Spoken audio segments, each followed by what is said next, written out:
Praise the lord.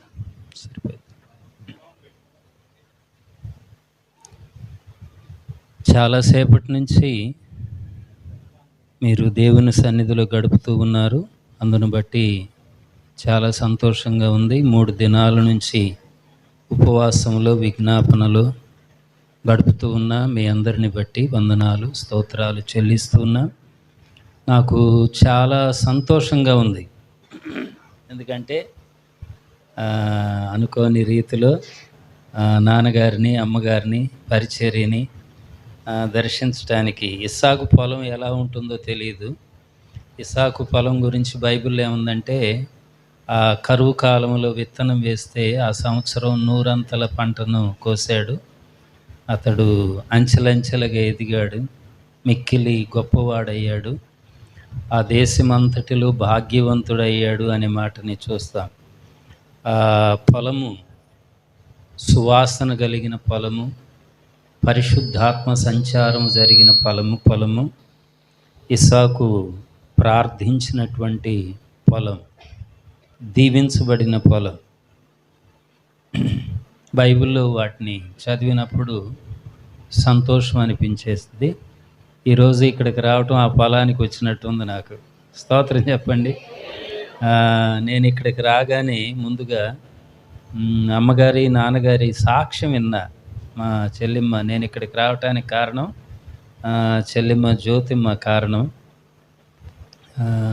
సంవత్సరానికి ఒకసారైనా ఆమెను చూడాలి. ఎన్ని పనులున్నా కానీ ఆ పనులన్నీ పక్కన పెట్టుకొని ఒకరోజు కేటాయించాలి. కేటాయించి ఇంటికి వెళ్ళి ఆమె చేసిన వంటలు తిని ప్రార్థన చేసి దీవించి రావాలి. దేవునికి స్తోత్రం. అనుకోకుండా ఇంతకాలానికి తండ్రి గారిని అమ్మగారిని వారి పరిచర్యను కుటుంబం అంతటిని దరిదాపుగా ఫ్యామిలీ అంతా ఇక్కడే ఉన్నారు. వారందరిని బట్టి సంతోషం. తడవు చేయకుండా పరిశుద్ధ గ్రంథంలో నుంచి ఒక చిన్న వాక్యాన్ని చదువుకొని ముందుకు కొనసాగి వెళదాం. సామెతల గ్రంథము 24వ అధ్యాయము. సామెతల గ్రంథము 24వ అధ్యాయము 30వ వచనం నుంచి 34వ వచనం వరకు ఎవరైనా ఒకరు చదివి సహాయం చేయాలని మనవి చేస్తున్నాను. సోమరివాని చేను నేను దాటి రాగా, తెలివిలేని వాని ద్రాక్ష తోట నేను దాటి రాగా, ఇదిగో దాని యందంతట ముండ్ల తుప్పలు బలిసి ఉండెను, దూలగొండ్లు దాని కప్పి ఉండెను, దాని రాతి గోడ పడి ఉండెను. నేను దాన్ని చూచి యోచన చేసుకుంటుని, దాన్ని కనిపెట్టి బుద్ధి తెచ్చుకుంటుని. ఇంక కొంచెము నిద్ర, ఇంక కొంచెము కొనుకుపాటు పరుండుటకై, ఇంక కొంచెము చేతులు ముడుచుకొనుట, వీటి వలన నీకు దరిద్రత పరుగెత్తి వచ్చును. ఆయుధస్థుడు వచ్చునట్లు లేమి నీ మీదికి వచ్చును. చిన్న ప్రార్థన చేద్దాం. కృప కలిగిన తండ్రి, ప్రేమ కలిగిన ప్రభువా, దయామయుడా, మీకు స్తోత్రములు. ఇంతవరకు పాటల ద్వారా ఆరాధన ద్వారా ఈ నామాన్ని స్తుతించి ఉన్నారు. అయినా మీ వాక్య పరిచర్యలోనికి వెళుతూ ఉండగా అందరిలో అత్యల్పుడైనటువంటి మీ దాసుని మీరు మరుగుపరిచి నాతో మాతో మా అందరితో మీరే మాట్లాడి మహిమ పొందమని దీవించమని యేసు నామమున అడిగి వేడుకొనుచు ఉన్నాము తండ్రి. ఆమేన్. ఆమేన్. దేవునికి స్తోత్రం.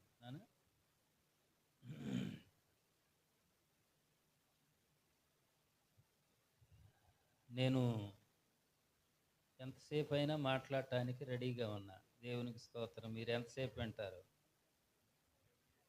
ఎందుకంటే నేను భోజనం చేశాను. నిజమే చెప్తున్నా. మీరు ఉపవాసం ఉన్నారు కానీ నేను ఉపవాసం ఉండలేదు.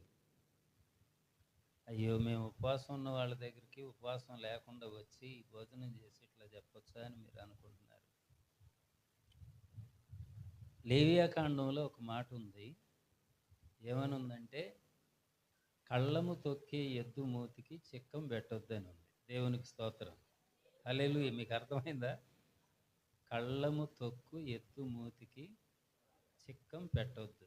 వెనకటి కాలంలో వ్యవసాయం చేసేవాళ్ళు, ఇప్పుడంటే ఈ ట్రాక్టర్లు వచ్చి వ్యవసాయం ఆ గడ్డి అదంతా చేస్తున్నాయి కదా. తన పంటనంతా కొట్టుకొని ధాన్యం బస్తాలకు ఎత్తిన తర్వాత గడ్డి ఉంటుంది. ఆ గడ్డిని 4-5 ఎద్దులు, ఆవులు, పశువులతోటి తొక్కిస్తారు. అవి సాయంత్రం దాకా ఆ గడ్డిని తొక్కినాక ఆ మెత్తగా అయిన గడ్డిని మళ్ళా గడ్డి మోపులు కట్టి వామేసుకుంటారు. సంవత్సరం అంతా వాటికి ఆహారం అది. దేవునికి స్తోత్రం. హల్లెలూయా. ఈ కళ్ళం తొక్కేటప్పుడు రైతు ఏం చేస్తాడంటే, ఈ తొక్కుతా ఈ గడ్డంతా మేస్తేమోనని వాటి మూతికి చిక్కం పెడతారు. చిక్కం అంటే ఇప్పుడు పెద్దగా చాలామందికి తెలియకపోవచ్చు, కొద్దిమందికి తెలుసు కదా. మాస్క్ పెడతారు, అది అసలు సంగతి. కరోనాలో మనకు మాస్క్ పెట్టినట్టుగా వాటికి అప్పుడు ఏం చేసేవాళ్ళు అంటే చిక్కం పెట్టేవాళ్ళు. ఎందుకంటే ఆ గడ్డి మేస్తే ఏమో, తిరుగుతా గడ్డి మేస్తేమోనని చిక్కం పెట్టేవాడు. మహా మేస్తే ఎంత మేస్తాయండి, ఒక వామి తొక్కేయి ఒక పనో 2 పనులు మేస్తాయి. అయినా కానీ ఈ రైతు ప్రకృతి కలిగిన స్వభావం కలిగిన వాడైతే చిక్కం పెట్టేవాడు. దేవుడు అన్నాడు, నీ కళ్ళము తొక్కే ఎద్దు మూతికి చిక్కం పెట్టడం పాపం, దేవుని దృష్టిలో అది నేరం. దేవునికి స్తోత్రం. అవి ఆకలితో నీ పని చేయకూడదు, అవి ఇబ్బంది పడుతూ నీ పని చేయకూడదు, అవి అలసటతో నీ పని చేయకూడదు. వాటి మూతికి చిక్కం పెట్టి ఎప్పుడు కూడా కళ్ళను తొక్కించొద్దు అని దేవుడు ఆజ్ఞాపించాడు. దేవునికి స్తోత్రం. నేను ఇందాక అన్నానే, తండ్రి గారి పొలం ఇదైతే ఆ పొలంలో పని చేయటానికి వచ్చా, నా మూతికి మాత్రం చిక్కం పెట్టొద్దు. స్తోత్రం. హల్లెలూయా. ఒకవేళ చిక్కం పెట్టి పని చేయించారనుకో, అది ఆశీర్వాదం కూడా కాదు. నేను మీకు ఇంకొక మాట కూడా ఇక్కడ చెప్తాను. మీ మధ్య, మీ కుటుంబాల మధ్య, మీ సంఘంలో పనిచేస్తూ ఉన్నటువంటి సేవకులకి ఎప్పుడు సేవకుడు అవసరంలో ఉండి ఇబ్బంది పడుతూ యాతన పడుతూ మీ మధ్య పరిచర్య చేయకూడదండి. మంద కాసేవాడు మందపాలు తాగాలి అని బైబిల్ సెలవిస్తోంది. నేను ఎందుకు భోజనం చేశానంటే ముందుగానే ఈ మాట చెప్పటానికే చేశా. దేవునికి స్తోత్రం. హల్లెలూయా. ఎప్పుడైనా మీ మధ్య పరిచర్య చేస్తూ ఉన్నటువంటి సేవకుడు ఆకలితోనో, అవసరంతోనో, ఇబ్బందితోనో, యాతన పడతానో ఉండకూడదు, బాధపడతా. అతను సంతోషంగా ఉంటే, అతను తృప్తిగా ఉంటే, అతను నిండుగా ఉంటే మనకి, మన కుటుంబాలకి ఆశీర్వాదం. హల్లెలూయా. హల్లెలూయా. నేను నిజానికి నిన్న బ్రదర్ ఫోన్ చేసి, పాస్టర్ గారు మీ మెనూ ఏంటి చెప్పండి అన్నాడు. నేను ప్యూర్ వెజిటేరియన్ అయ్యా, నాకు చికెన్లు మటన్లు ఏం పెట్టొద్దు, కొంచెం పప్పును ఏదన్నా సాంబార్ వేసి పెట్టండి అని అంటే సరే అన్నారు. ఇక్కడికి వచ్చిన తర్వాత మా చెల్లి అన్నం వడ్డిస్తా, అదేంది కబాబ్ కైమానా, అది తీసుకొని వచ్చి పెట్టి, అన్నయ్య నేనే చేసేది అంది. నేనే చేశాను అన్నాక తినకేం చేస్తాం? దేవునికి స్తోత్రం చెప్పండి. హల్లెలూయా. అరే తల్లి, దీన్ని మర్చిపోమని డాక్టర్ గారు చెప్పాడు, నువ్వు చేసావు కాబట్టి డాక్టర్ మాట అన్నా విన్నన్నా. దేవునికి స్తోత్రం. హల్లెలూయా. నేను ఈరోజు మీ మధ్య నవ్వుతూ ఉన్నాను అంటే 3 సార్లు ఈ సంవత్సరం మరణం నుంచి తప్పించబడ్డా. అమ్మాయికి, వీళ్ళకి బ్రదర్ వాళ్ళకి తెలుసు. డాక్టర్ 3 సార్లు నువ్వు చనిపోతావు అన్నాడు, 3 సార్లు దేవుడు బ్రతికించాడు. ఒకసారి డెంగ్యూ ఫీవర్ వచ్చింది, ఒకసారి ఇంకొక బలహీనత వచ్చింది, ఒకసారి బ్రెయిన్ స్ట్రోక్ వచ్చింది నైట్ 12 గంటలకి. తెల్లవారేలోపు దేవుడు అద్భుతం చేశాడు. నిజానికి నాకు పెరాలసిస్ వచ్చి కాలు చెయ్యి వంకరపోయి, మూతి వంకరపోయి, మాట నంగిగా ఉండి జీవితకాలం అవిటి మనిషిగా బ్రతకాల్సినటువంటి స్థితి నాది. గట్టిగా ఒక 3 నెలలు కూడా అవుతుందో లేదో, 3 months బ్యాక్. అయినా దేవుడు ఆశ్చర్యంగా తప్పించాడు. ఆయన సేవ చేయటానికి కృపనిచ్చాడు.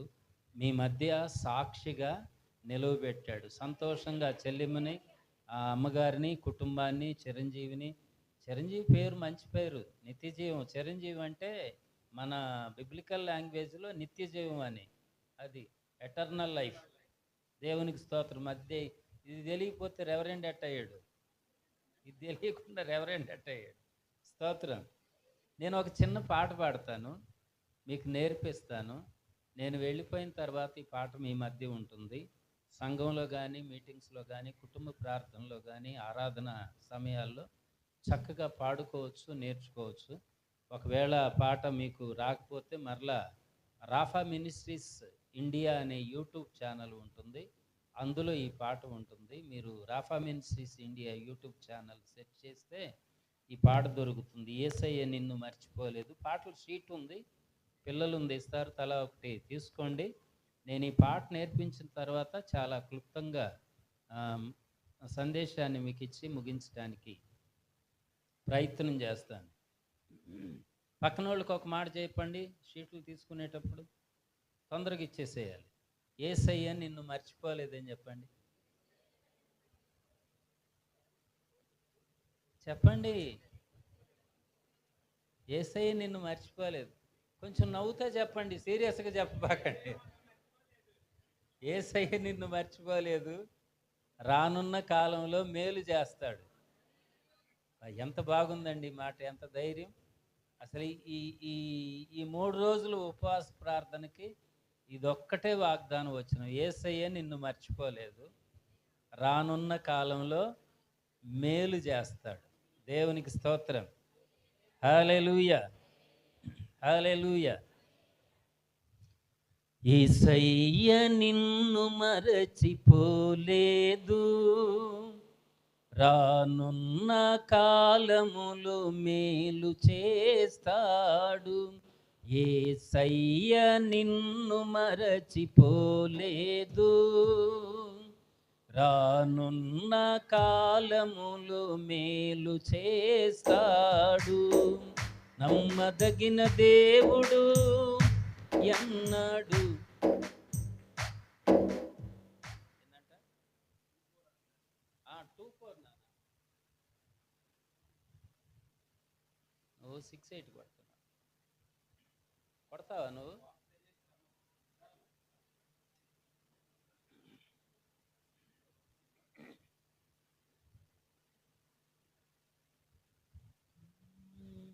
యేసయ్య నిన్ను మరచిపోలేదు, రానున్న కాలములు మేలు చేస్తాడు.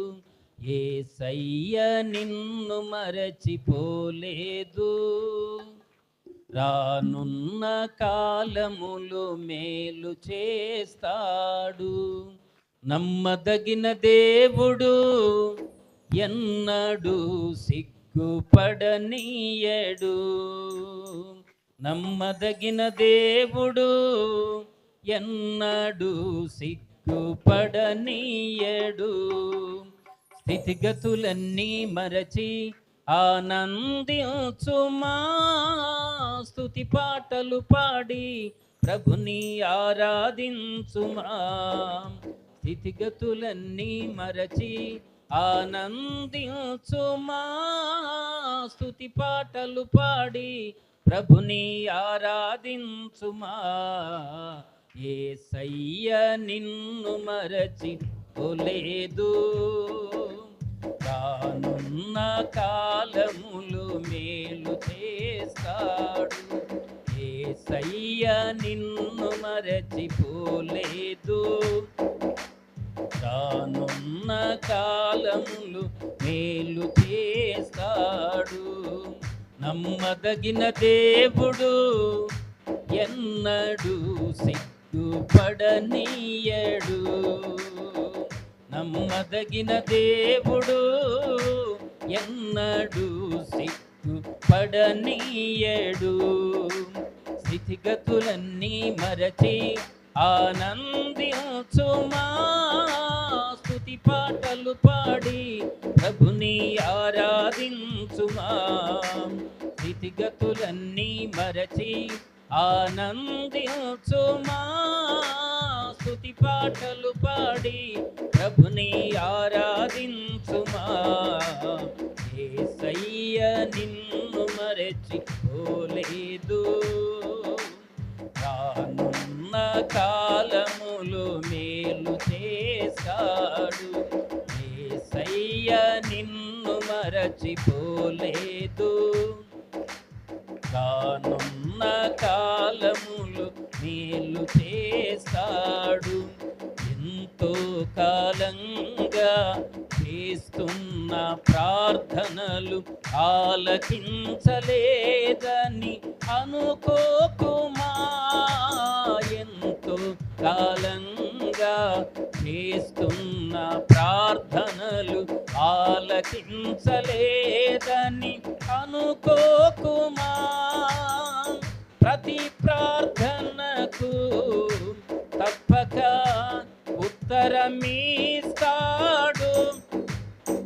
ప్రతి ప్రార్థనకు తప్పక ఉత్తరమిస్తాడు.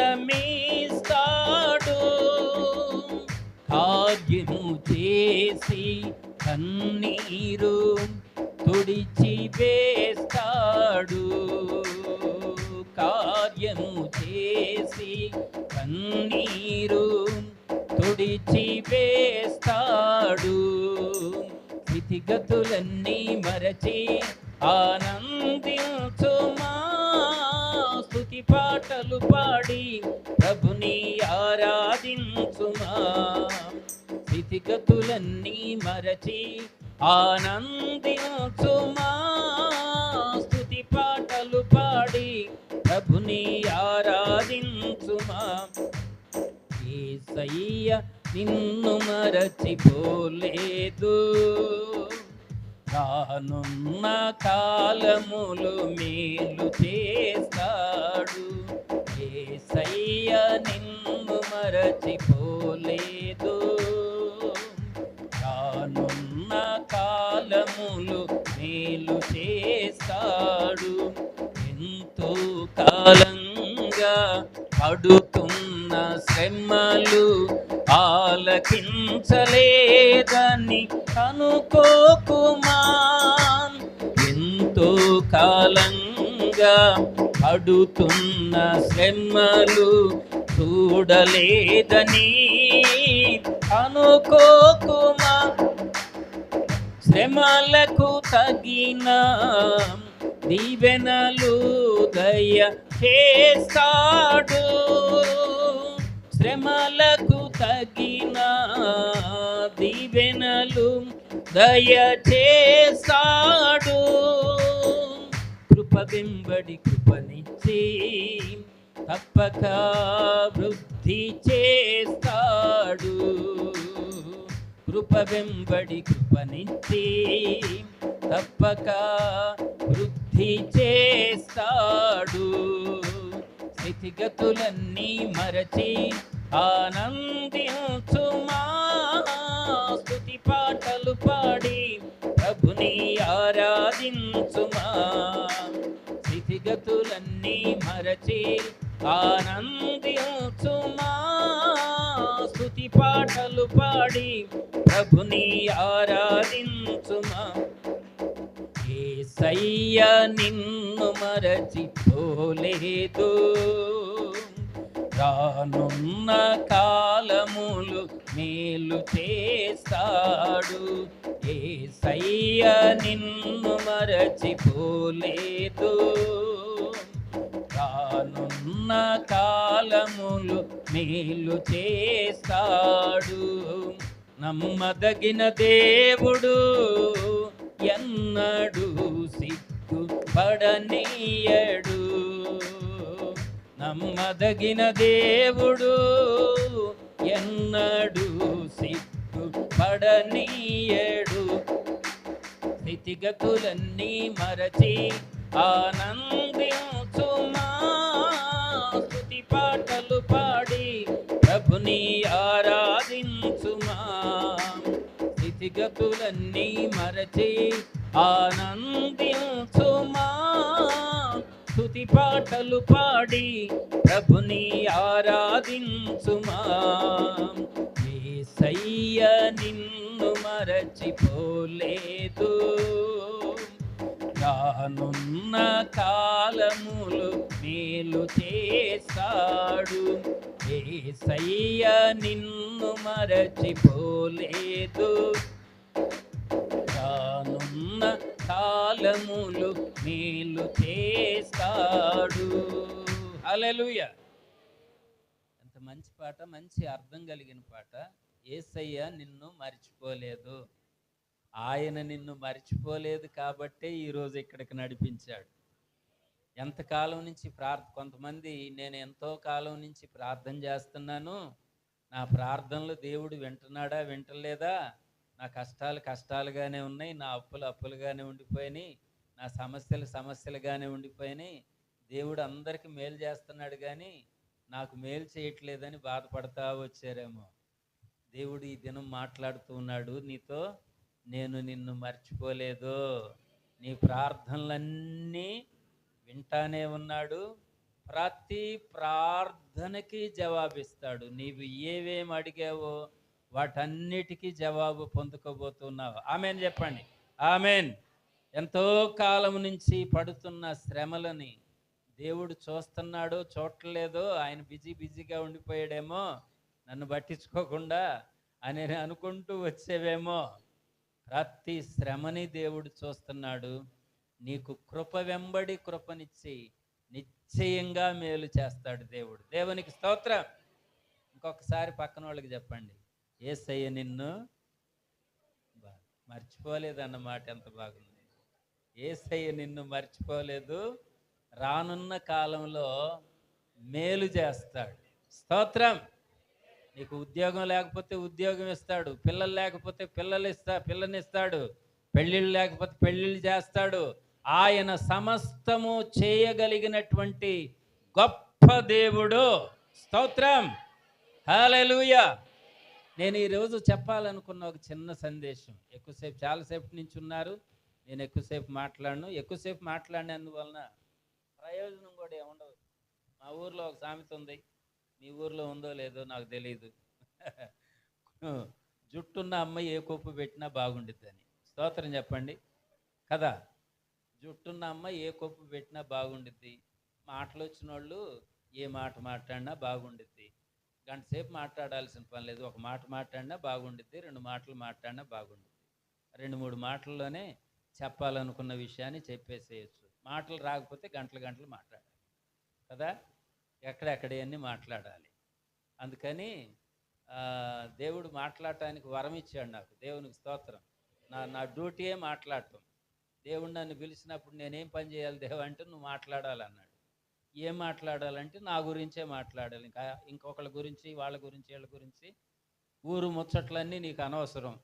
నా గురించి నువ్వు ఎక్కడికన్నా ఇళ్ళు, నా గురించే మాట్లాడు. నా గురించి మాట్లాడితే ప్రజలు మారుతారు, నా గురించి మాట్లాడితే ప్రజలు దీవించబడతారు, నా గురించి మాట్లాడితే ప్రజలు సంతోషంగా ఉంటారు.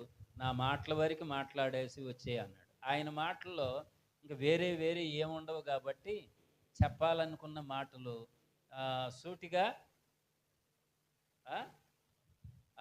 మాట్లాడితే చాలు. స్తోత్రం. చాలా సింపుల్గా.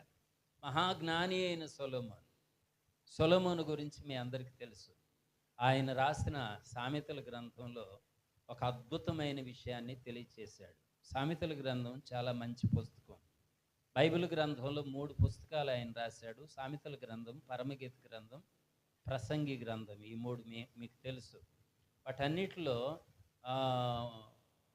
ఒక ప్రత్యేకమైనటువంటి పుస్తకం ఏదంటే సామెతల గ్రంథం. మనిషి నైతికంగా ఎలా బ్రతకాలి అన్న విషయాలన్నీ సామెతల గ్రంథంలో ఉంటాయి. మనిషి ఆధ్యాత్మికంగా ఎలా బ్రతకాలి అన్నది కీర్తనల గ్రంథంలో పక్కనే ఉంటాయి. మనము సొసైటీలో ఎలా ఉండాలి. చర్చిలో బాగానే ఉంటారు, చర్చికి వచ్చిన వాళ్ళందరూ బాగానే ఉంటారు, మంచిగా వస్తారు, క్రమంగా ఉంటారు, క్రమశిక్షణగా ఉంటారు, పాటలు పాడతారు, చప్పట్లు కొడతారు, ప్రార్థన చేస్తారు. ఇక్కడ ఏమేమి దైవ సేవకులు చెప్తారో వాటన్నిటిని చక్కగా ప్రవర్తిస్తారు. ఇక్కడ మంచిగానే ఉంటారు. ఇంటికి వెళ్ళిపోయిన తర్వాత సమాజంలోనికి వెళ్ళిపోగానే కొంతమంది ప్రవర్తన మారిపోయింది, కొంతమంది మాటలు మారిపోతాయి, కొంతమంది అలవాట్లు మారిపోతాయి, కొన్ని ఆచారాలు మారిపోతాయి, కొన్ని క్రియలు మారిపోతాయి. అందుకని నైతికంగా, ఆధ్యాత్మికంగా 2 విషయాల్లో మనము పర్ఫెక్ట్‌గా ఉండాలండి. నైతిక విషయాలలో జాగ్రత్త కలిగినటువంటి ప్రవర్తన, క్రమశిక్షణ కలిగినటువంటి భక్తి జీవితం మనకి అలవడాలంటే సామెతల గ్రంథం ఖచ్చితంగా చదవాలి. నేను ఎప్పుడో దగ్గర ఒక 27, 30 సంవత్సరాలకు క్రితం నేను ఇంటర్మీడియేట్ చదివేటప్పుడు ఒక యూత్ మీటింగ్ లీడ్ చేసే అక్క నాకు వచ్చి ఒక మాట చెప్పింది. తమ్ముడు, నువ్వు సామెతల గ్రంథం రోజు చదువు, నీ ప్రవర్తన బాగుపడిద్ది అంది. సింపుల్గా చెప్పేసింది ఆమె. ఏంటి అక్క అంటే, సామెతల గ్రంథంలో 31 అధ్యాయాలు ఉంటాయి, మనకి నెలకు 31 రోజులు ఉంటాయి కదా, 30 కానీ 31 రోజులు ఉంటాయి కదా, ఏ డేట్ వస్తే ఆ డేట్ ప్రకారం ఆ అధ్యాయం చదవటం అలవాటు చేసుకో, నీకు తెలియకుండానే నీ మాట, నీ ప్రవర్తన, నీ నడవడిక నీకు తెలియకుండానే మారిపోతాయి అని చెప్పింది. ఆమె ఎందుకు చెప్పిందో దేవుడు ఆమెను పంపించాడు అనుకున్న ఆ రోజుకి. నేను అప్పటి నుంచి ఏం చేశానంటే, నెల 1వ తారీఖున ఒకటో అధ్యాయం, 2వ తారీఖు 2వ అధ్యాయం, 3వ తారీఖు 3వ అధ్యాయం, అట్లా సామెతల గ్రంథం వరుసనే చదివాను. 30 రోజుల కల్లా 31 కల్లా అయిపోయేది. మళ్ళీ 1వ తారీఖు వస్తే చూడకుండా ఈ చివరి నుంచి ఆ చివరికి అప్పచెబుతాం మొత్తం సామెతల గ్రంథం. దేవునికి స్తోత్రం, హల్లెలూయా. మనిషి సంఘంలో ఎలా ఉండాలి, సమాజంలో ఎలా ఉండాలి, కుటుంబంలో ఎలా ఉండాలి, పని చేసే స్థలంలో ఎలా ఉండాలి, వ్యాపారం చేసుకునే స్థలంలో ఎలా ఉండాలి, ఇరుగు పొరుగు వారితో ఎలా ఉండాలి, బంధువులతో ఎలా ఉండాలి, స్నేహితులతో ఎలా ఉండాలి, స్త్రీలతో ఎలా ఉండాలి, పురుషులతో ఎలా ఉండాలి, చిన్నవారితో ఎలా ఉండాలి, పెద్దవారితో ఎలా మనం ప్రవర్తించాలి, ఈ క్రమమంతా సామెతల గ్రంథంలో ఉండిద్దండి. అనేక ఉపమానాల ద్వారా అనేకమైనటువంటి విషయాలతోటి పోల్చి అద్భుతంగా ఈ గ్రంథాన్ని ఆయన రాశాడు. ఆయన్ని సొలొమోను అని పిలుస్తాం. అని ఒట్టిగా సొలొమోను అనకుండా జ్ఞాని అయిన సొలొమోను అంటాం. ఎందుకంటే సుమారు 12-13 సంవత్సరాల వయసులో ఆయన ప్రార్థన చేస్తూ ఉంటే ఒకరోజు దేవుడు ప్రత్యక్షమయ్యాడంట ఆయనకు ప్రత్యక్షమై, సొలొమోను, నీవు చేసిన ప్రార్థన నాకు నచ్చింది, నీకేం కావాలో కోరుకో అన్నాడు. నీకేం కావాలో కోరుకో. 13 సంవత్సరాల వయసులో ఉన్నటువంటి ఒక చిన్న బిడ్డ ప్రార్థన చేస్తుంటే దేవుడు జవాబిచ్చాడు. స్తోత్రం చెప్పండి. ఒక చిన్న పిల్లవాడు ప్రార్థన చేస్తుంటే దేవుడు జవాబిచ్చాడని బైబిల్ చెప్పిందండి. బాలుడైన సమూయేలు ప్రార్థన చేస్తే దేవుడు జవాబిచ్చాడు అని బైబిల్ చెప్పింది. పెద్దవాళ్ళు మనం చేస్తే దేవుడు మాట్లాడ్డా? మనతో ఎందుకు మాట్లాడట్లేదంటే, ఎందుకు మాట్లాడట్లేదు అయ్యగారు? ఎందుకు మాట్లాడట్లేదు? ఎందుకు మాట్లాడట్లేదంటే ఏముంది, సింపుల్ ఆన్సర్, మనం ప్రార్థన చేయట్లేదు. స్తోత్రం చెప్పండి, హల్లెలూయా. బిజీ, మనమంతా బిజీ అండి. ఊర్లో ఉన్న పనులన్నీ చేస్తాం, ఎవరెవరితో అయినా మాట్లాడతాం, ఎక్కడెక్కడోళ్ళతో మాట్లాడతాం, ఏమేమైనా మాట్లాడతాం. దేవునితో మాట్లాడటానికి, దేవునితో సమయాన్ని గడపటానికి, ప్రార్థించటానికి, ప్రణమిల్లడానికి, పూజించడానికి, పాడి సేవించి ఆరాధించడానికి మనకి సమయం కుదరదు. సొలొమోనుతో దేవుడు అన్నాడు, నీ ప్రార్థన నాకు నచ్చింది, నీకేం కావాలో కోరుకో అన్నాడు. ఆయన వెంటనే ఏమడిగాడు తెలుసా? దేవా, వట్టి జ్ఞానమే. మళ్ళా ఆయన ఇంకొక మాట చెప్పాడు, రకరకాల మనుషులు ఉన్నారయ్యా, వీళ్ళందరి మధ్య నేను జాగ్రత్తగా బతకాలంటే ఇదే మాట అన్నాడు. మామూలుగా లేరు మనుషులు, నేను ఇప్పటికీ చూస్తే ఒక్కొక్కరు ఒక్కొక్క రకంగా ఉన్నారు, వంకర టింకరగా ఉన్నారు.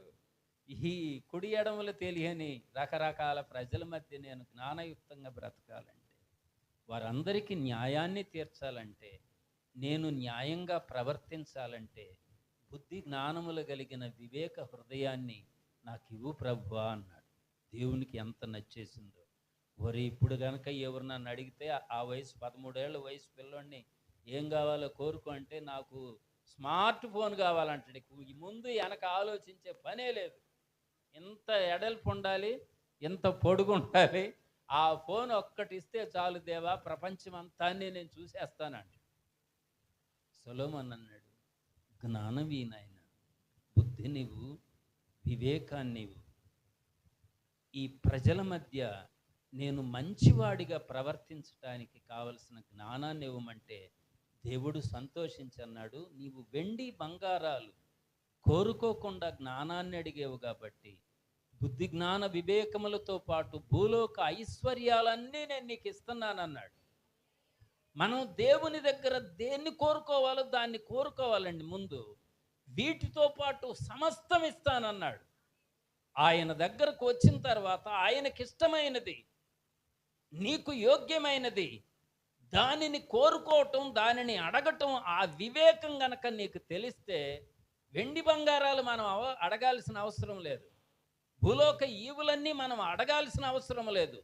ఆధ్యాత్మికమైనటువంటి వాటితో పాటు పదార్థ సంబంధమైన, ప్రకృతి సంబంధమైన ప్రతి వరాన్ని దేవుడు ఉచితంగా నీకు ఇచ్చేస్తాడు. దేవునికి స్తోత్రం.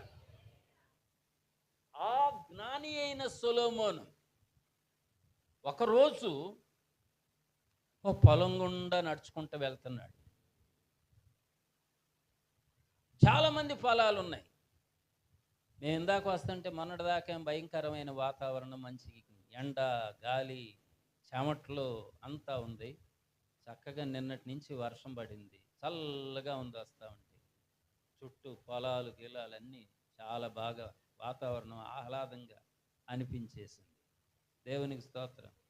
అలాగే పొలాల గుండా నడుచుకుంటూ వస్తూ ఉంటే ఒక వ్యక్తి చేనుని దాటి వచ్చాడు. దేవునికి స్తోత్రం. అతని పేరైతే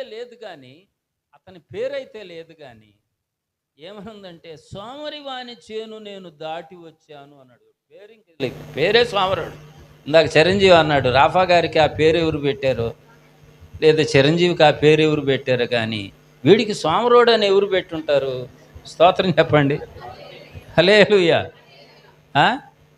కొన్ని పేర్లు పెడతారు, కొన్ని ఏమో పుట్టినప్పుడు పెడతారు, కొన్ని అలవాటును వాడు చేసే పనులను బట్టి పేర్లు స్థిరపడతాయి. ఒక ధనవంతుడు అంట బాగా సంపాదించుకున్నాడు, సమకూర్చుకున్నాడు, రాత్రివేళ పండుకున్నాడు, ఆరు బయట పడుకొని అనుకున్నాడు. తాను సంపాదించిన సౌఖ్యం అంతటిని ఒకసారి కళ్ళారా అట్లా చూసి, నా ప్రాణమా తినుము, త్రాగుము, సుఖించుము, తిను, త్రాగు, సుఖించు అన్నాడు. అనగానే ఈ మాటని, ఆకాశమందున్న దేవుడు, ఈ చాలకపోతే ఇంకా పెద్ద కోట్లు కడతాను, పోస్తాను బియ్యం, ధాన్యం పోసేస్తాను, తిను తిను తిను అన్నాడు. అనగానే దేవుడు ఆలకించాడు. దేవుడు ఆలకించి అన్నాడు, వెర్రివాడా అన్నాడు. ఏం పేరు? అసలు వెర్రివాడా అని ఎవరైనా పెట్టుకుంటారా? దేవుడు పెడతాడు పేరు. రాఫా గారికి పేరు ఎవరు పెట్టారండి? మనుషులు పెట్టారు కాబట్టి మంచి పేరు పెట్టాడు. దేవుడు కొన్నిసార్లు పెట్టడానికి వెర్రివాడా అన్నాడు. ఎందుకంటే అతని బుద్ధి, అతని ఆలోచన, అతని సంకుచితమైన స్వభావము అలాంటిది. నేను ఆశ్చర్యపోతాను. వెర్రివాడా, దావీదును అన్నాడు దేవుడు, దావీదు నా హృదయానుసారుడు అని స్వయంగా దేవుడే చెప్పాడు. దావీదుని దేవుని హృదయానుసారుడు అంటానికి, ఈ ధనవంతుణ్ణి వెర్రివాడా అనడానికి ఇద్దరికి తేడా ఉందండి. ఇద్దరు ప్రాణంతో మాట్లాడారు. దావీదు తన ప్రాణంతో మాట్లాడుకుంటూ ఏమన్నాడంటే, నా ప్రాణమా యెహోవాను సన్నుతించు, ఆయన చేసిన ఉపకారములలో దేనిని మరిచిపోవద్దు అన్నాడు. ఈ ధనవంతుడు ఏమనుకున్నాడు? నా ప్రాణమా అన్నాడు. నా ప్రాణమా తిను, త్రాగు, సుఖించు. స్తోత్రం చెప్పండి. ఏమన్నాడు? ఇద్దరు ప్రాణంతో మాట్లాడుకున్నారు. అయినా కానీ ప్రాణం ఏం తినిద్ది? ధాన్యం వైపు చూసి, ఆహారం వైపు చూసి, విస్తారమైన దాని వైపు చూసి, పంట వైపు చూసి, పొలం వైపు చూసి, తిను, తాగు, సుఖించంటే అతనికి తెలియంది. ఎందుకు దేవుడు వెర్రివాడు అన్నాడంటే, ఈ శరీరానికి శరీర సంబంధమైన ఆహారం కావాలి, లోపల ఉన్న ప్రాణానికి ఆహారం ఈ ఫుడ్ కాదండి, అది దేవుని మాట. దేవునికి స్తోత్రం. అది తెలియలా. ప్రాణం వేరు. అప్పుడప్పుడు మనం కూడా అంటాం, ప్రాణం ఏం బాగాలేదు కానీ చికెన్ తెచ్చుకొని వండుకొని తిందాం అనుకో. ప్రాణానికి చికెన్కి సంబంధం ఏందో నాకు తెలియదు. పనికి వెళ్ళలేదా అని నేను అడిగితే ఇవాళ ప్రాణం ఏం బాగాలేదు, పనికి వెళ్ళలేదు, ఎందుకో బిర్యానీ తినాలనిపించింది. ప్రాణం బాగోకపోతే బిర్యానీ తినాలనిపించిందా? ఎందుకురా తాగుతున్నావంట, భార్యను కొడుతున్నావంట, ఎందుకు ఆ అమ్మాయిని ఏదిస్తున్నావంటే నాకు ఈ మధ్య అసలు ప్రాణం ఏం బాగాలేదులే. ప్రాణం బాగోకపోతే భార్యను కొడతావు, తగదు పెట్టుకుంటావా కదా? ప్రాణం ఏం బాగాలేదు అన్న. ప్రాణం బాగపోతే దేవుని దగ్గరికి వెళ్ళాలండి. ప్రాణం బాగపోతే దేవుని సన్నిధిలోనికి వెళ్ళాలి. ప్రాణం బాగపోతే పరిశుద్ధాత్మ సహాయాన్ని అడగాలి. దావీదు అన్నాడు, ప్రాణమా సన్నుతించు. 23వ కీర్తన మీ అందరికీ తెలిసిన కీర్తనలు అంటాడు, నా ప్రాణమునకు సేద తీర్చువాడు ఆయన. స్తోత్రం చెప్పండి. ప్రాణాన్ని సంతోషపెట్టేవాడు, ప్రాణాన్ని నిమ్మలపరిచేవాడు, ప్రాణానికి సేద తీర్చేవాడు ఆయన. ప్రాణమా కృంగిపోవద్దు, నాలో నీవు తొందరపడవద్దు, ఇంకనూ ఆయన మీద నిరీక్షణ ఉంచు. అలాంటి వాణ్ణి దేవుడు అన్నాడు, నా హృదయానుసారుడు. బాగా ఆ మనశ్శాంతి లేనప్పుడు పలావు తినమన్నవాడిని ఏమన్నాడంటే వెర్రివాడ అన్నాడు. ఏవాడ? విజయవాడ కాదు, బెజవాడ కాదు, గుడివాడ కాదు, వెర్రివాడ. స్తోత్రం. సోమరివాడు ఒకడున్నాడు. సోమరివాని చేను దాటి నేను వచ్చాను, అలా చూసుకుంటూ వచ్చాను. ఆ సోమరివాని చేను చూస్తే ఎలా ఉందంటే, ఆ సోమరివాని చేలో వాడు వాడిని గుర్చి ఏముంది, 30వ వచనంలో ఉంటుంది, సోమరివాని చేను నేను దాటి రాగా, తెలివి లేని వాని ద్రాక్ష తోట నేను దాటి రాగా, ఇదిగో దాని ఎందంతటా ముండ్ల తుప్పలు బలిసి ఉండెను, దూలగొండ్లు దానిని కప్పి ఉండెను, దాని రాతి గోడ పడి ఉండెను. నేను దాన్ని చూచి యోచన చేసుకుంటుని, దానిని కనిపెట్టి బుద్ధి తెచ్చుకుంటుని. స్తోత్రం. ఎవరి గురించి చెప్తున్నాను నేను? ఈ సోమరివాడు ఒక మహాజ్ఞానికి బుద్ధి తెచ్చాడు. స్తోత్రం చెప్పండి. మీకు అర్థమైందా నేను చెప్పింది? జ్ఞాని అయిన సొలొమోను అట్నుంచి పోతా ఉంటే సోమరివాని చేను కనపడింది. సోమరివాని ద్రాక్ష తోట, అది తెలివి లేని వాని ద్రాక్ష తోట. చూస్తే ఆ ద్రాక్ష తోట అంతా కలుపు మొక్కలు, దూలగొండ్లు, గచ్చపొదలు, ముళ్ళ పొదలు, ముళ్ళ చెట్లు బాగా పెరిగి ఉన్నాయి. దాని చుట్టూ కంచె పడిపోయింది, ప్రాకారం పడిపోయింది, దాని చుట్టూ కాపుదలగా ఉన్న రాతి గోడ పడిపోయింది. అయ్యో, మిగిలిన పొలాలన్నీ బాగున్నాయి, ఇతని పొలం ఏంటి ఇలా తయారైపోయింది అని యోచన చేస్తూ ఉన్నప్పుడు, ఆలోచన చేస్తూ ఉన్నప్పుడు నాకు బుద్ధి వచ్చింది అన్నాడు. దేవునికి స్తోత్రం చెప్పండి. నా చిన్నతనంలో మేము స్కూల్కి వెళ్ళేటప్పుడు జాతీయ నాయకుల గురించి మాకు నేర్పించేవాళ్ళు. ఇదిగో ఆయనలో ఈ మంచి లక్షణం ఉంది, గాంధీ తాతలు ఈ మంచి లక్షణం ఉంది, ఆయనలో ఫలానా ఆయనలో ఈ లక్షణం ఉంది, ఆ లక్షణం ఉంది అని మంచి మంచి వాళ్ళని రోల్ మోడల్స్గా నేర్పించేవాళ్ళు, హీరోస్గా పెట్టేవాళ్ళు ముందు. నేను దేవునిలోనికి వచ్చిన కొత్తల్లో కూడా గొప్ప గొప్ప భక్తుల జీవిత చరిత్రలు, మనకంటే ముందు తరాల్లో ఉన్నటువంటి గొప్ప భక్తులు, వాళ్ళల్లో నుంచి మనం జ్ఞానం నేర్చుకోవాలి, వాళ్ళల్లో నుంచి మనం భక్తి నేర్చుకోవాలి, వాళ్ళల్లో నుంచి మనం విశ్వాసం నేర్చుకోవాలి. నేను ఇక్కడ కూర్చున్న పావుగంట 10 నిమిషాల్లో వచ్చిన తర్వాత తండ్రిని గారిని కూర్చున్న ఎన్నో విషయాలు, వారు ఎలా రక్షణలోకి వచ్చారు, అమ్మగారు ఎలా రక్షణలోకి వచ్చారు, వారి కాలంలో ఉన్న పరిస్థితులు ఏంటి, ఎట్లా దేవుణ్ణి తెలుసుకున్నారు, ఈరోజు దేవుడు వాళ్ళని ఈ ప్రాంతంలో ఒక తలమానికగా ఎలా నిలబెట్టాడు, ఆ సాక్ష్యం అంతా వింటే ఆశ్చర్యం అనిపించేసి. కొంతకాలం క్రితం మంచి వాళ్ళు మనకు మాదిరిగా ఉండేవాళ్ళండి. మంచి వాళ్ళని చూసి మనం జ్ఞానాన్ని నేర్చుకునేవాళ్ళం, మంచి వాళ్ళని చూసి తెలివిని నేర్చుకునేవాళ్ళం, మంచి వారిని చూసి మనం ప్రవర్తన నేర్చుకునేవాళ్ళం. వాళ్ళలో ఉండేటటువంటి అమూల్యమైనటువంటి లక్షణాలు మన జీవితానికి ఎంతగానో ఉపయోగపడేవి. అయితే కొన్నిసార్లు బుద్ధి లేని వాళ్ళు కూడా మనకు బుద్ధి చెబుతారు. స్తోత్రం చెప్పండి. ఇవాళ సమాజం అంతా చిరంజీవి బ్రదర్ చెప్పినట్టుగా ఒకప్పుడు ఒక్క ఆయనే దేశంలో 3% క్రిస్టియానిటీని పెంచితే ఇప్పుడున్న వేల మంది లక్షల మంది 1% కూడా పెంచలేకపోతున్నారంటే బుద్ధిహీనులు ఎక్కువైపోయారు. స్తోత్రం చెప్పండి. ఇప్పుడు బుద్ధిహీనుల్ని చూసి బుద్ధి తెచ్చుకోవాలి. సేవ ఎలా చెయ్యకూడదు. ఇంతకు ముందున్న సేవకులను చూసాము, తండ్రి గారి కాలంలో ఉన్న సేవకులను చూసాము. సేవ ఎలా చెయ్యాలి అన్నది నేర్చుకునేవాళ్ళని. ఇప్పుడున్న వాళ్ళని చూస్తే ఇలా చెయ్యకూడదు కావాలి, ఇలా ప్రసంగం చేయకూడదు కావాలి, ఇలా పబ్లిక్లో మాట్లాడకూడదు కావాలి, ఇలా మాట్లాడితే సమస్యలు వస్తాయి, ఇలా మాట్లాడితే లేనిపోయిన ఇబ్బందులు పాలైపోతాం. కొన్నిసార్లు బుద్ధిహీనులు కూడా మనకు బుద్ధిని నేర్పిస్తారండి. జ్ఞాని అయిన సొలొమోను అన్నాడు, తెలివిలేని వాని పొలము గుండా నేను నడిచి వెళితే వాడి పొలాన్ని చూడగానే నాకు యోచన కలిగింది, నేను ఆలోచనలో పడ్డాను. నేను తెలివిలేని వాని పొలము గుండా నడిచి వెళ్ళి యోచనలో పడ్డాను. ఎందుకంటే అది ద్రాక్ష తోట పాడైపోయింది. ద్రాక్ష తోట నిండా కలుపు మొక్కలు పెరిగాయి, ముళ్ళ చెట్లు పెరిగాయి, దూలగుండ్లు పెరిగాయి, గచ్చపొదలు పెరిగాయి. దాని చుట్టూ గట్టుగా ఉన్నటువంటి ప్రాకారం అంతా పడిపోయింది.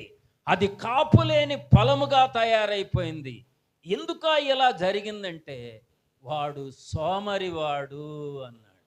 ఓహో, సోమరితనం అనేది మనకున్న ఈవులన్నిటిని పాడు చేస్తుంది. సోమరితనం అనేది మన ఆశీర్వాదాలని చెరిపివేస్తుంది. సోమరితనం అనేది మన పరిస్థితులన్నిటిని కంప్లీట్గా మార్చివేస్తుంది అని నేను బుద్ధి తెచ్చుకున్నాను అన్నాడు. దేవునికి స్తోత్రం. హల్లెలూయా.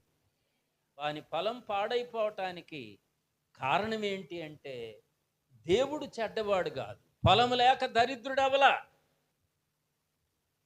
మీకు చాలామంది దరిద్రులు ఉంటారు. ఎందుకు దరిద్రులు అయ్యారంటే పొలం లేక దరిద్రులు అవుతారు. చాలామంది దరిద్రులు ఉంటారు, వాళ్ళకి వ్యాపారం చేసుకోవటానికి పెట్టుబడి లేదు, పెట్టేవాళ్ళు లేడు, సపోర్ట్ చేసేవాళ్ళు లేడు.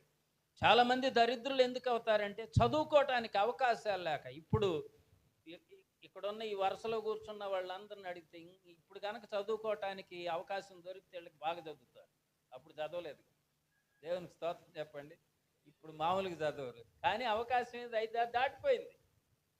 చదువుకునే అవకాశం లేక, వ్యాపారం చేసుకునే అవకాశం లేక, వ్యవసాయం చేసే అవకాశం లేక, 4 డబ్బులు సంపాదించే అవకాశం లేక దరిద్రులైపోయిన వారు ఉన్నారు. ఉద్యోగం లేక, వ్యాపారం లేక, రాబడి కలిగిన మార్గాలు లేక. కానీ ఇక్కడ నేను చెబుతున్న దరిద్రుడు ఎవరయ్యా అంటే అన్నీ ఉన్న దరిద్రుడు, పొలం ఉన్న దరిద్రుడు. పొలం అంటే దాన్ని పక్కన పెట్టండి. ఉద్యోగం ఉండి కొంతమంది దరిద్రులు అవుతారు. చూసారు ఎవరినన్నా అట్లాంటి వాళ్ళు? మంచి ఉద్యోగం ఉండిద్ది, ఇంట్లో ఏముండదు, మంచి ఉద్యోగస్తుడే, కానీ అన్ని అవలక్షణాలు ఉంటాయి. తాగుడు ఉంటుంది, తిరుగుడు ఉంటుంది, వ్యభిచారం ఉంటుంది, జోదం ఉంటుంది, అన్ని అవలక్షణాలు అన్నీ ఉంటాయి. మంచిగా చదువుకున్న వాళ్ళే, చదువు లేక కాదు, పాండిత్యం లేక కాదు, తెలివి లేక కాదు, అన్నీ ఉండి కూడా ఆ పాండిత్యం మొత్తాన్ని నిర్లక్ష్యం చేస్తారండి. బాగా చదువుకున్న వాళ్ళు తప్పులు చేస్తారు. ఒక అమ్మాయి బీటెక్ చదివింది, సాఫ్ట్వేర్ కంపెనీలో జాబ్ వచ్చింది.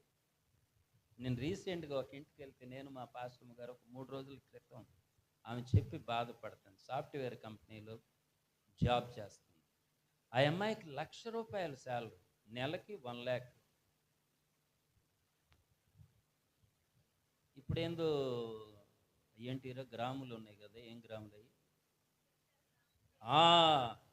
చెవుకి గ్రాము లేకపోయినా, ముక్కు గ్రాము లేకపోయినా, మెడలో 1 గ్రాము లేకపోయినా ఇన్స్టాగ్రామ్ మాత్రం ఉండేది. దేవునికి స్తోత్రం చెప్పండి. ఆ గ్రాములో ఒకడు పరిచయం అయ్యాడు. ఆ అమ్మాయి ఎక్కడో బెంగళూరులో ఉద్యోగం చేసింది.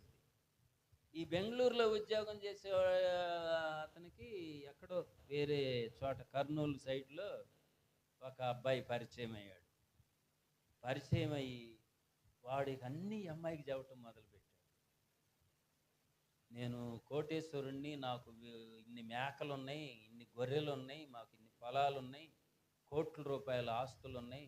రోజుకు ఒక గొర్రెపిల్ల పక్కన సెల్ఫీ దిగి పెట్టేవాడు. స్తోత్రం చెప్పండి. చివరికి వాళ్ళిద్దరు ప్రేమించుకున్నారండి. తల్లిదండ్రులకు తెలియకుండా పెళ్లి చేసుకుంది అమ్మాయి. పెళ్లి చేసుకొని వెళ్ళిపోయింది.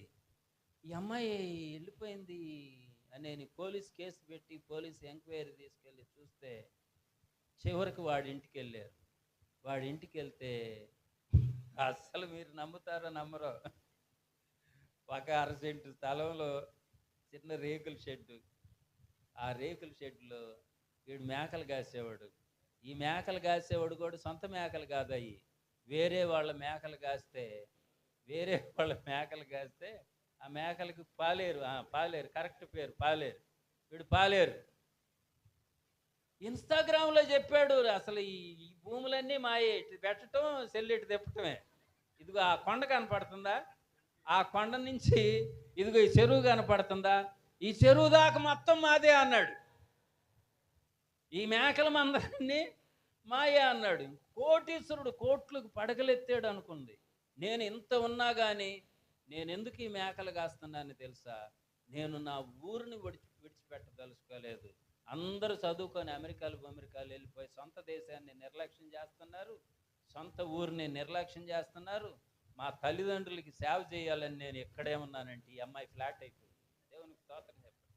హల్లెలూయా.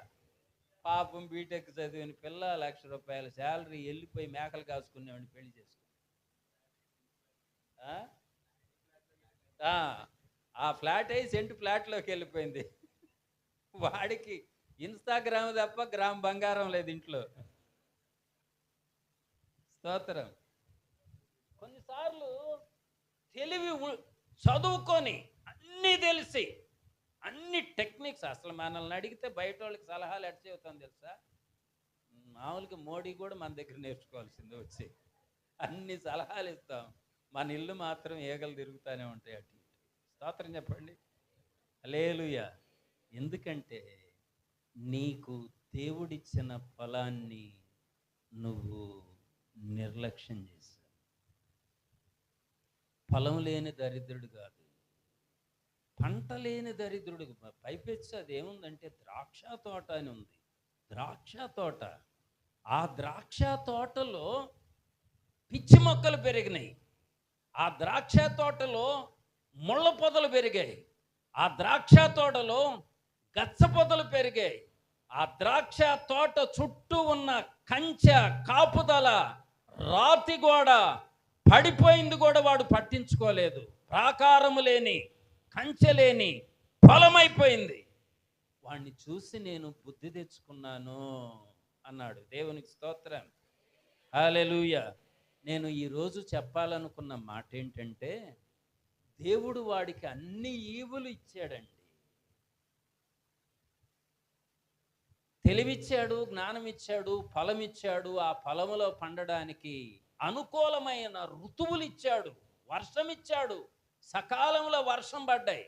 ఆ ఫలం మంచిది కాదేమో, మంచిది కాక దరిద్రుడయ్యాడేమో అనుకోవటానికి లేదు.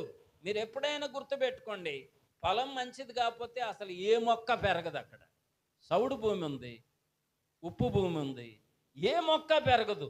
వీడి చేతిలో ముళ్ళ ముళ్ళ ముళ్ళ మొక్కలు పెరుగుతున్నాయి అంటే ఏంటి అని అర్థం? నేల మంచిది. నీకు అర్థమైందా? సౌడు భూమి అని ఉండిద్ది, సముద్రం రేవుల్లో ఇసుక భూములు ఉంటాయి, లేదంటే సంథింగ్ ఉప్పు నేలలు ఉంటాయి. అక్కడ మొక్కలు మొలవు, అక్కడ పంట వేసినా పండదు. పిచ్చి మొక్కలు పెరుగుతున్నాయి అంటే అర్థం ఏంటి? ముళ్ళ చెట్లు పెరుగుతున్నాయి అంటే అర్థం ఏంటి? వేరే కలుపు మొక్కలు పెరుగుతున్నాయి అంటే అర్థం ఏంటి?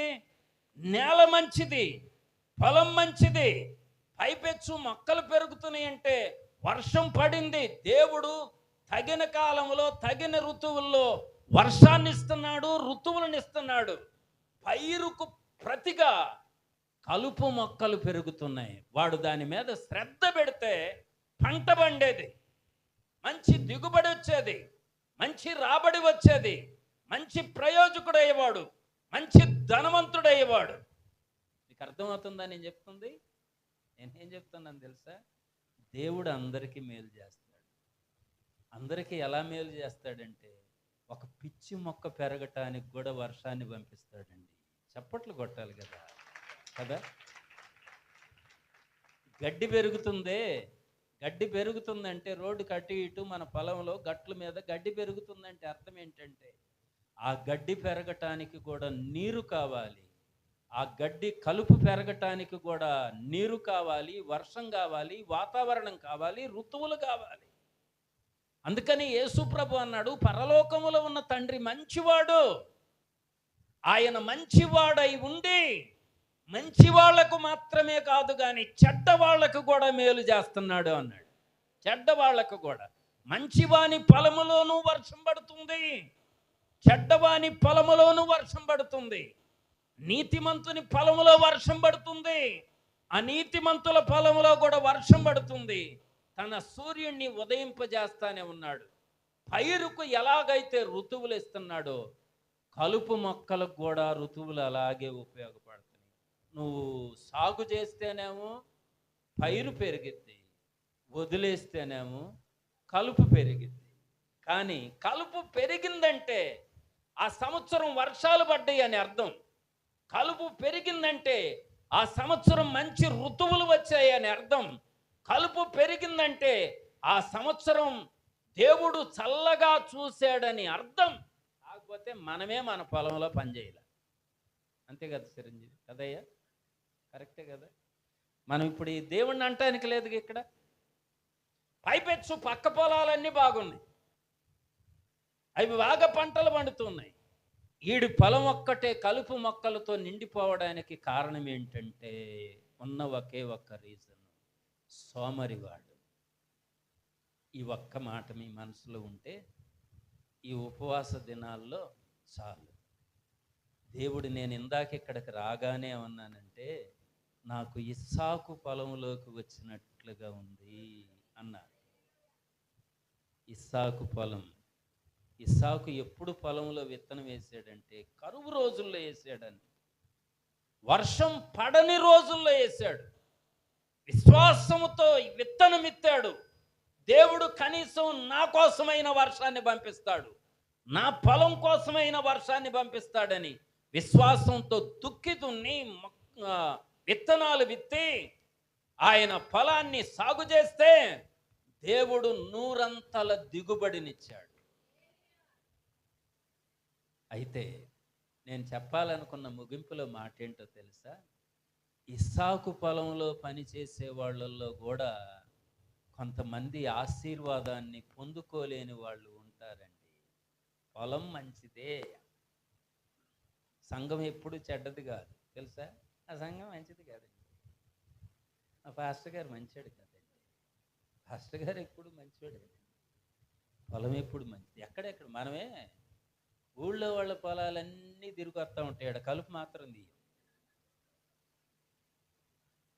అరే వాళ్ళ పొలం బాగుంది, ఏం మందు ఆడుతున్నావు, ఏం ఎరువు వేస్తున్నావు, ఏం విత్తనం వేసావు, ఈ సంవత్సరం ఏం వంగడాలు వేసావు, ఏం వేసావు? నేను ఎప్పుడూ రేడియోలో ఒక మాట ఉన్నా, ఆ రేడియోలో ఏమొచ్చిందంటే నాసి రకం విత్తనాలు అని వచ్చింది. ఏం రకం విత్తనాలు? విశ్వాసుల్లో కూడా ఉంటారు, సేవకుల్లో కూడా ఉంటారు. నాసి రకం విత్తనాలు. ఆ విత్తనం వేసినా కానీ ఉపయోగం ఉండదు, పండదు, దిగుబడి రాదు. పొలం మంచిదైనా, సకాలానికి నీరు వచ్చినా, సకాలానికి వర్షం వచ్చినా, సకాలానికి ఋతువులు వచ్చినా, నువ్వు విత్తే విత్తనము గనక మంచిది విత్తలేదనుకో, నీకు పంటకు ప్రతిగా కలుపు పెరిగిద్ది. దేవునికి స్తోత్రం, హల్లెలూయా. సంఘంలో కూడా మనం కొంతమంది ఎలా ఉంటారంటే, పొలం మంచిదే, అన్ని పరిస్థితులు అనుకూలంగా ఉన్నా సరే నీవు దేవుని విషయాల్లో అశ్రద్ధగా ఉండే మనిషివైతే, దేవుని విషయాల్లో సోమరితనంగా ఉండే మనిషివైతే, ప్రార్థన అంటే బద్ధకం అండి. రాత్రి 12 గంటల దాకా, 1 గంట దాకా అయినా ఆ సెల్లుని చూస్తూనే ఉంటారు. కానీ కాసేపు ఒక అరగంట ప్రార్థన ఎక్కువ కానివ్వండి, ప్రార్థన ముగించండి ముగించండి ముగించండి. టైం ఏడదు. దేవునికి స్తోత్రం, హల్లెలూయా. నేను ఇందాకే చెప్పా, నేను భోజనం చేసి వచ్చాను. దేవునికి స్తోత్రం, హల్లెలూయా. నేను భోజనం చేసి వచ్చాను, నాకు ఏ దిగులు లేదు.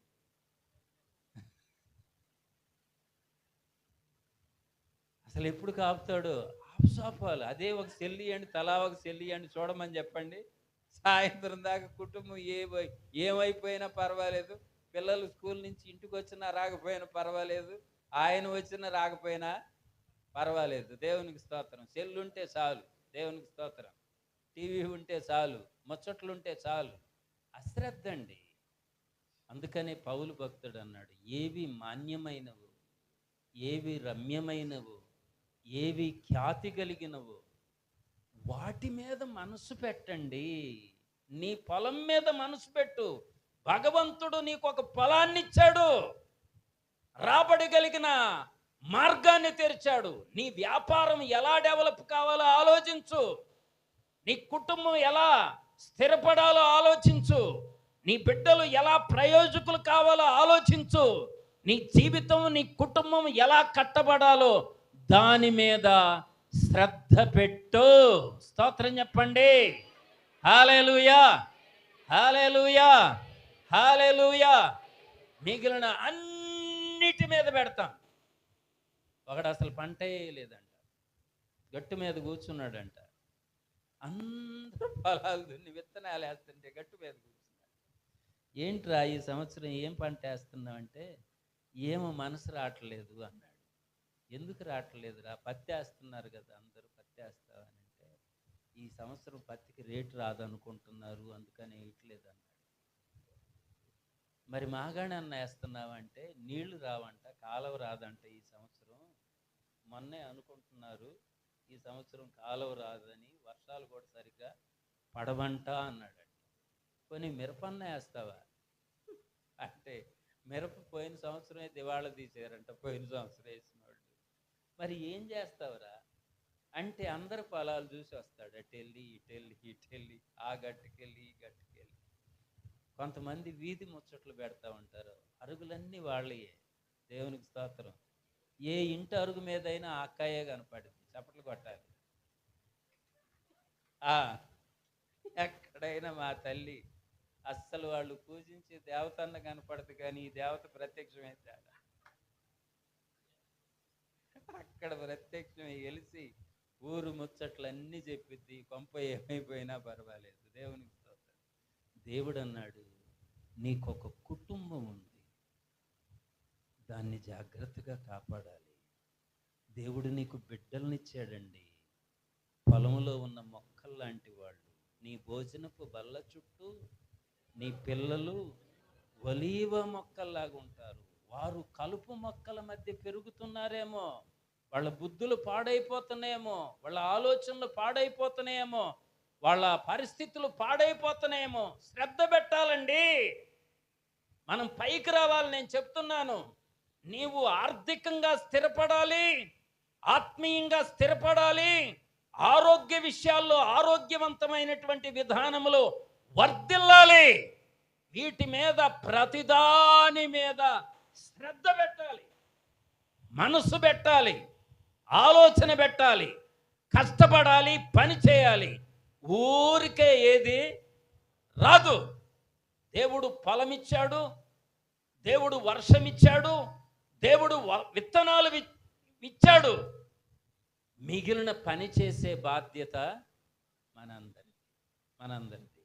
మెయిన్ విషయాలని మనం మర్చిపోతాం. భార్యాభర్త ఇద్దరు, వారిద్దరి మధ్య ఏక మనసు ఉండాలి. సేవకుడు సంఘం మధ్య ఏక మనసు ఉండాలి. తల్లి పిల్లల మధ్య ఏక మనసు ఉండాలి.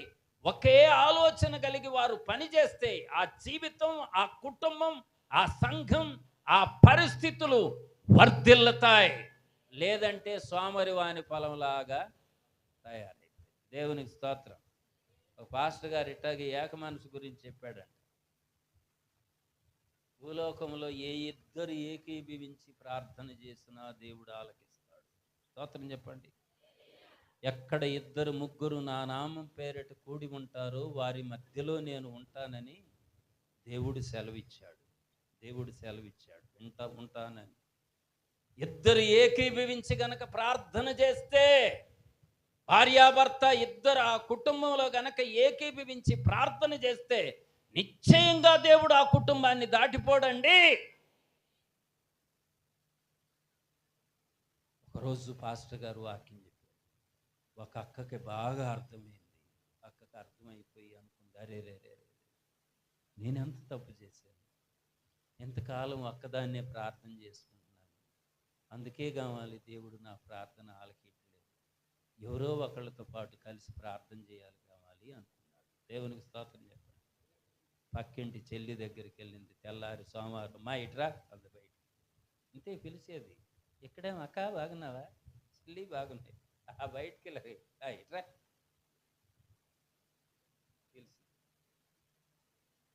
పిలిచి ఏక మనసుతో ప్రార్థన చేస్తే దేవుడు ఆలకిస్తాడంట. అమ్మాయి, ఇంతకాలం మనం విడివిడిగా ప్రార్థన చేసుకుంటున్నాం, కలిసి ప్రార్థన చేసుకున్నాం. ఏక మనసు అంటే ఏంటా? చెల్లి, మా చెల్లి, దేవునికి స్తోత్రం. ఏక మనసు అంటే ఏంటా? నిన్న పాస్టర్ గారు చెప్పాడుగా, గంట సేపు వాక్యం చెప్పాడు, ఏం లేదంటే ఆయన ఏందో అరిసరి చెబుతాడు, నాకు అసలు అర్థమే కాదు. అమ్మ, గంటల గంటలు చెబుతాడు, ఏందో అరిసరి చెబుతాడు, ఎగిరెగిరి అక్క మొక్క అర్థమై సావదే నాకు అంది. ఏక మనసు అంటే ఏం లేదమ్మాయి, నేను ప్రార్థన చేసేటప్పుడు నువ్వేమనాలంటే, అవునయ్యా, అలాగేనయ్యా, నిజమేనయ్యా అనాలి. అనకూడదులే. దేవునికి స్తోత్రం. ఏమనాలి? అవునయ్యా, అలాగేనయ్యా, నిజమేనయ్యా అంటా ఉండాలి. ఏక మనసు అంటే ఇంతేనా? దీనికి ఎందుకే గంట సేపు ఎగిరిగిరి చెప్పాడు పాస్టర్ గారు. అంది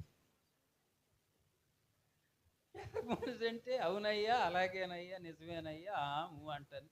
దీనికి గంట సేపు చెబుతాడు ఆయన, ఎగిరెగిరి అరిచరిచి మైకులు పగిలేటట్టు. అందుకే నాకు అసలు వినబుద్ధి కాదు పాస్టర్ గారి వాక్యం.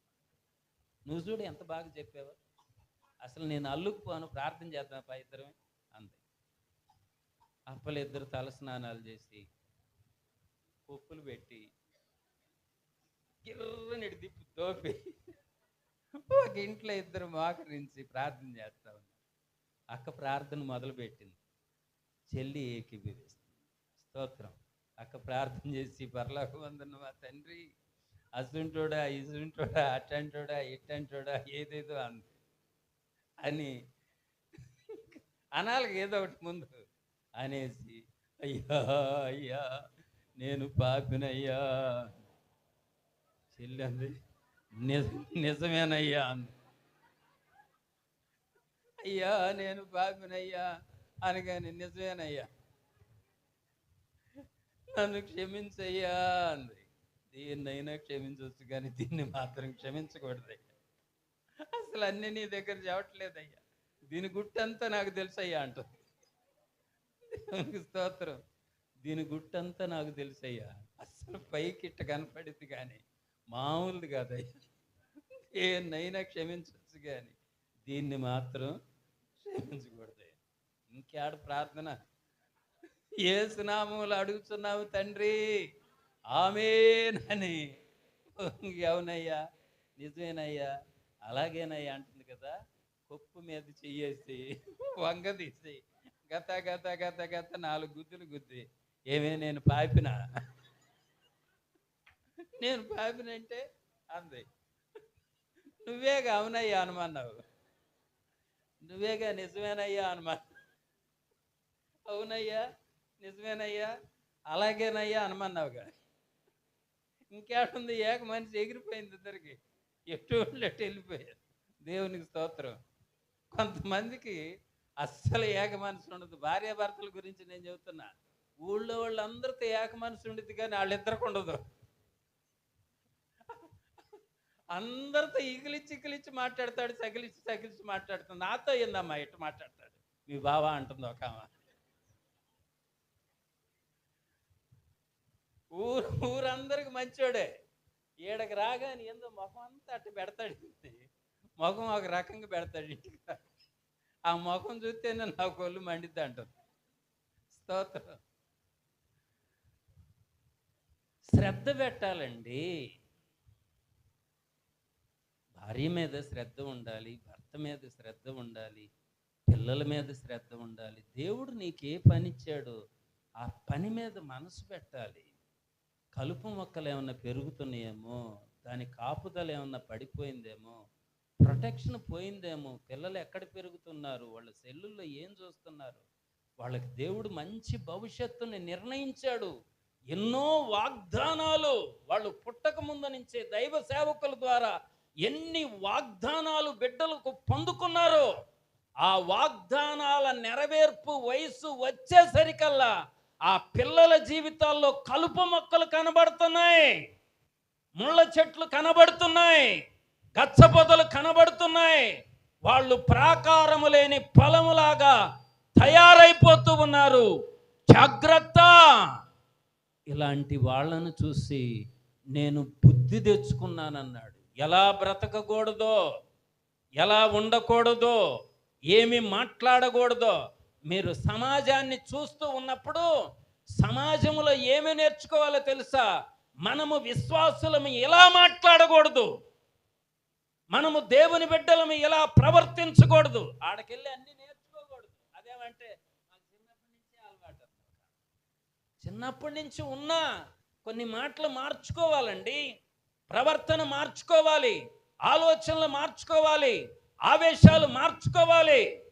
క్రమశిక్షణ కలిగిన భక్తి జీవితంలోనికి అలవర్చబడగలిగితే నిశ్చయముగా దేవుడు నూరంతలుగా ఆశీర్వదిస్తాడు. స్తోత్రం. హల్లెలూయా. అందరూ పంట కోసి ధాన్యాన్ని కూర్చుకొని తమ ఇళ్ళకి మోసుకొని సంతోషముగా వెళుతూ ఉంటే, ఏడుస్తూ విత్తేవాళ్ళు సంతోషముగా పంట మోసుకొని వెళుతూ ఉంటే, వీడు గట్టు మీద కూర్చొని ఏడుస్తూ ఉన్నాడు. ఏంటంటే అందరి పొలాలు బాగా పండిని, నేను దరిద్రునైపోయాను. కారణం ఏంటంటే వాడు ఒళ్ళు వంచి పని చేయలే. కష్టపడి చదివే వయసులో చదవాలండి.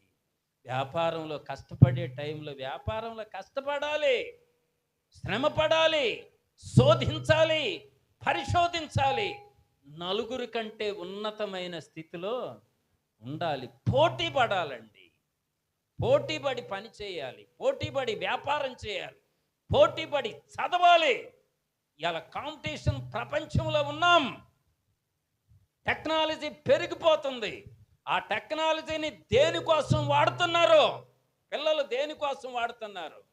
కొన్ని మంచి పనులకి వాటిని వాడాలి. ఇదిగో ఇక్కడ ఇది సెల్ ఫోన్ పెట్టారా, మీరు మాత్రమే కాదు, ఎక్కడెక్కడో ఉన్నవాళ్ళు, దీంట్లో చూసేవాళ్ళు ఎంతమంది ఉన్నారు. నేను ఒక 2 నిమిషాలు షార్ట్ వీడియో చేశాను, 2 minutes. కొన్ని లక్షల మంది చూశారు. అది మీరు నమ్ముతారా నమ్మరు? కొన్ని లక్షలు, కొన్ని వేల కామెంట్స్. పాస్టర్ గారు, మీ మాటల ద్వారా ఆదరించబడ్డాం, దీవించబడ్డాం, ధైర్యం దొరికింది, మాకు నెమ్మది దొరికింది. ఈ టెక్నాలజీ అనే దాన్ని ఒక్కదాన్ని వాడటం ద్వారా ఎంతోమందిని రీచ్ కాగలుగుతున్నాం. మీ వ్యాపారంలోనే అంతే, వ్యవసాయంలోనే అంతే, పిల్లలు చదువుల్లోనే అంతే, ఉద్యోగంలోనే అంతే. కొత్త కొత్త విధానాలని నేర్చుకోండి. మొద్దుబారిన మనసులతో ఉండొద్దు. ఆ వెనకటి కాలం అదే ఆలోచనలు, అదే విధానం, అదే పద్ధతి, నేనింతే అన్నట్లుగా ఉండకూడదు. సమాజం మారుతూ ఉన్నప్పుడు, పరిస్థితులు మారుతూ ఉన్నప్పుడు అవకాశాలని అందిపుచ్చుకోవాలి. పరుగులు తీయాలండి, పరుగులు తీయాలి. ఏఐ టెక్నాలజీ అని వస్తుంది ఇవాళ రేపు, మీకు తెలుసో లేదు? ఏంటది? ఆర్టిఫిషియల్ ఇంటెలిజెన్స్ అనేది కొత్త టెక్నాలజీ వస్తుంది. కొద్దిగా చదువుకున్న పిల్లలకి తెలుసు. ఒక 15 సంవత్సరాల్లో, 10-15 ఏళ్ళు, ఇంకొక 10-15 ఏళ్లలో ప్రపంచం కంప్లీట్గా చేంజ్ అవుతుంది. మనమందరం మోటోళ్ళం అయిపోతాం. ఒక మాట చెప్పాలంటే ఇప్పటికే మోటోళ్ళం.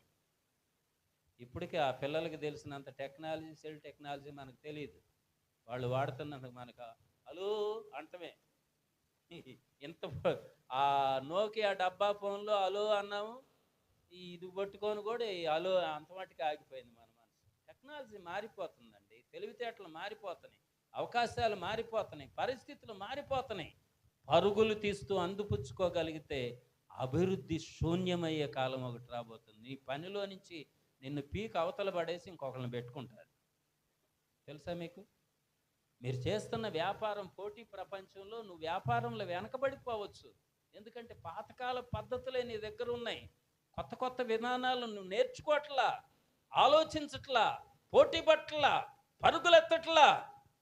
వాటిని గనక అలవర్చుకోగలిగితే ఆ సోమరివాని పొలం వలె కాకుండా ఇస్సాకు పొలం వలె 100 పంటని సంపాదిస్తావు.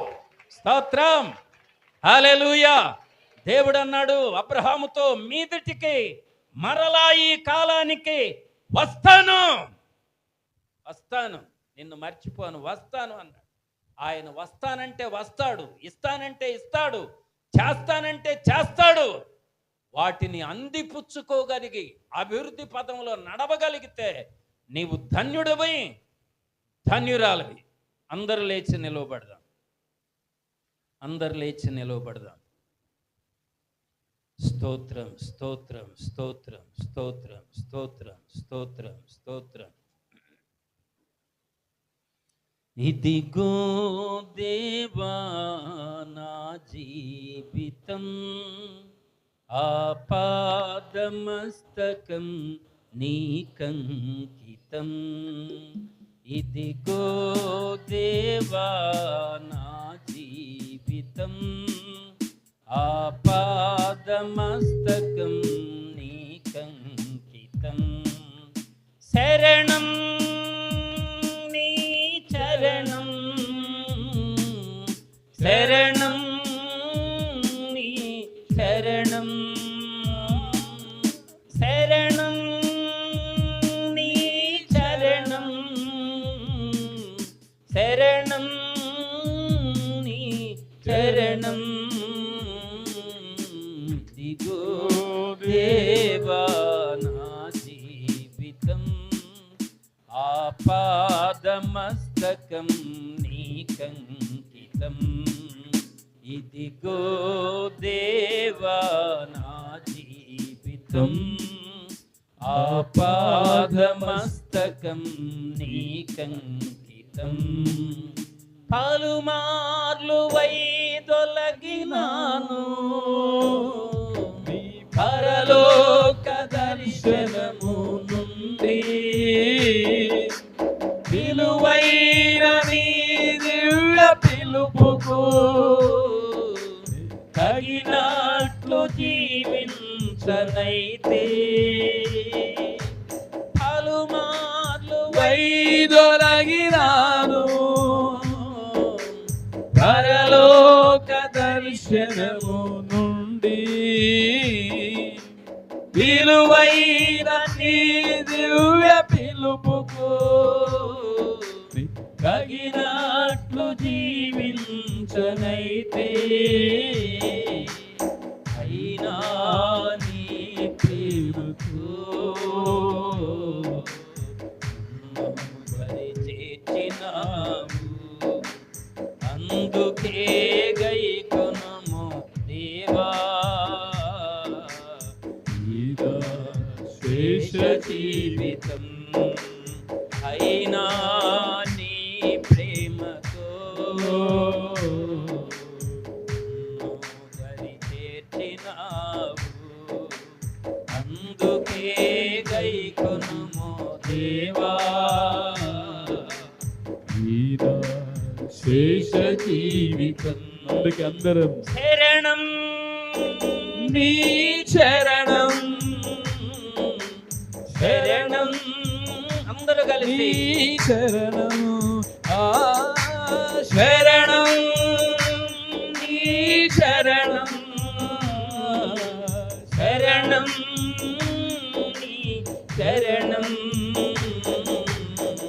ఇదిగో దేవా నా జీవితం, ఆపాదమస్తకం నీకంకితం. ఇదిగో దేవా నా జీవితం, కంటితం. ఒకవేళ సోమరివానిగా ఉన్నావేమో, ఉన్నదాన్ని కూడా పోగొట్టుకుంటావు. దేవుడు మనతో మాట్లాడుతూ ఉన్నాడు, నాతో మాట్లాడుతూ ఉన్నాడు, నీతో మాట్లాడుతూ ఉన్నాడు, మనందరినీ హెచ్చరిస్తూ ఉన్నాడు, మనందరినీ ప్రోత్సహిస్తూ ఉన్నాడు, పలకరిస్తూ ఉన్నాడు. జాగ్రత్త! ఏ విషయాలని నీవు నెగ్లెక్ట్ చేస్తున్నావో, ఏ విషయాలని అశ్రద్ధ చేస్తున్నావో, ఏటి మీద శ్రద్ధ పెట్టలేకపోతున్నావో, ఇప్పటికైనా మేలుకోను. నీవు, నీ కుటుంబం, నీ బిడ్డలు జాగ్రత్త. నీ పనులు, నీ ప్రవర్తన జాగ్రత్త. ఒప్పుకుందాం, ఒకవేళ ఎక్కడన్నా మనం అశ్రద్ధ చేసామేమో, దేవుడిచ్చిన ఈవులని, దేవుడిచ్చిన వాగ్దానాలని, దేవుడిచ్చిన పొలాన్ని, దేవుడిచ్చిన కుటుంబాన్ని, దేవుడిచ్చిన బిడ్డల్ని మనం వాటి మీద శ్రద్ధ పెట్టకుండా అశ్రద్ధతో ఉంటూ ఉన్నామేమో. అందుకే ఈ 3 రోజులు దేవుడు ప్రక్షాళన చేయటానికి అక్కడ ఉపవాసంలో ఉంచాడు.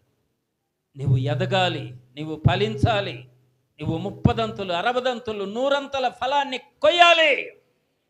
ప్రార్థనలో ఉందాం.